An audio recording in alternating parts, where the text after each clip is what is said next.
balisain siya at minuminuto kanyang iisipin. Hello mga guys, kumusta kayo? Panibagong araw, panibagong video na naman tayo. And sa araw na ito, isa na naman video ang aking ituturo sa inyo na simpleng gabay o simpleng pamamaraan na makakatulong sa atin. At bago ang lahat, gusto ko lang mag-disclaimer sa mga taong hindi naniniwala at hindi gusto ang mga kagaya nitong video. Please skip this video at maghanap kayo ng videos na gustong gusto nyo dahil ang video na ito ay para lamang ito sa mga taong naniniwala and gusto mag-try.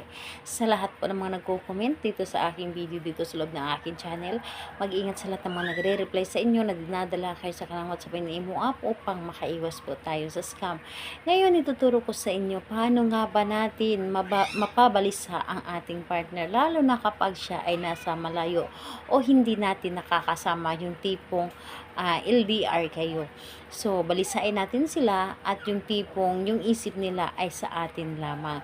So, dito po is kailangan natin ang ating gagamitin sa paggawa ng ritual na ito. So, kailangan mo lamang dito maghanda ng dahon ng laurel, isang dahon ng laurel lamang.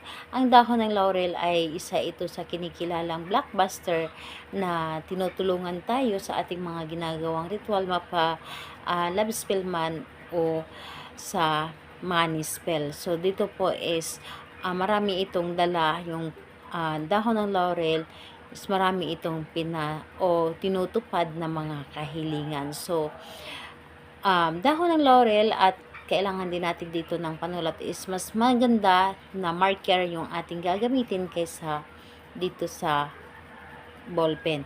So, ayun, syempre kailangan din natin dito ng kandila. So, kahit anong klaseng kandila, kahit nagamit na ito, basta ito ay kandila.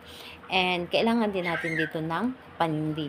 So, kapag ready na yung ating gagamitin, syempre yung sarili natin, kailangan na ihanda natin, kailangan na alam natin sa ating sarili na gustong-gusto natin itong gawin.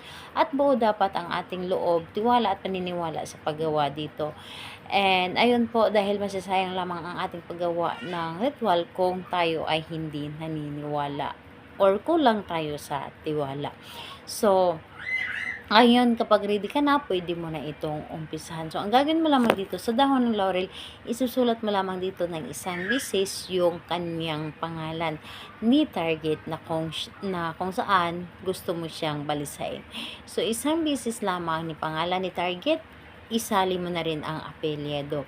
So, kapag naisulat mo na ito, ay kumuha ka ng kaunti ng inyong laway at ipahid mo dito para dagdag energy ito galing sa iyo. So, kapag napihahiran mo na ito ng laway, sindihan mo ang kandila gamit yung inyong panindi at ito ay inyong sunugin. So, sunugin mo ito, kumuha kayo ng tiyaani para hindi kayo mapaso, and sunugin mo ito. At habang sinusunog mo ito, sa isip mo lamang or kahit na ilabas mo yung boses mo, ay pwede sabihin mo dito na sa pamamagitan nito mababalisa ka palagi at palagi mo akong iisipin, minuto mo akong iisipin, ako lamang yung nasa isip mo palagi at lagi mo akong mamahalin. So, yung tipong lahat na gusto mong sasabihin ay pwede mong sabihin dito. Basta ito ay magandang intention lamang. So, kapag nasunog mo na ito, ang abo na ito na iyong isinalo ay inyo itong itapon sa labas. Hayaan mo itong ilipad sa hangin at sa pagtapon mo, sabihin mo dito, hayaan ko ang hangin na ilipad ito papunta sa inyo at ikaw ay mabalisa at isipin mo ako. So, ayun. Kailan ito pwedeng gawin? Kahit anong araw at oras po, pwede mo itong gawin as long na mas malakas yung energy ninyo, yung para bang hinihila kayo na gawin mo ito, gawin mo na at huwag ka nang magdalawang isip. So, ayun po, salamat po sa inyo. Bye bye everyone. God bless us all.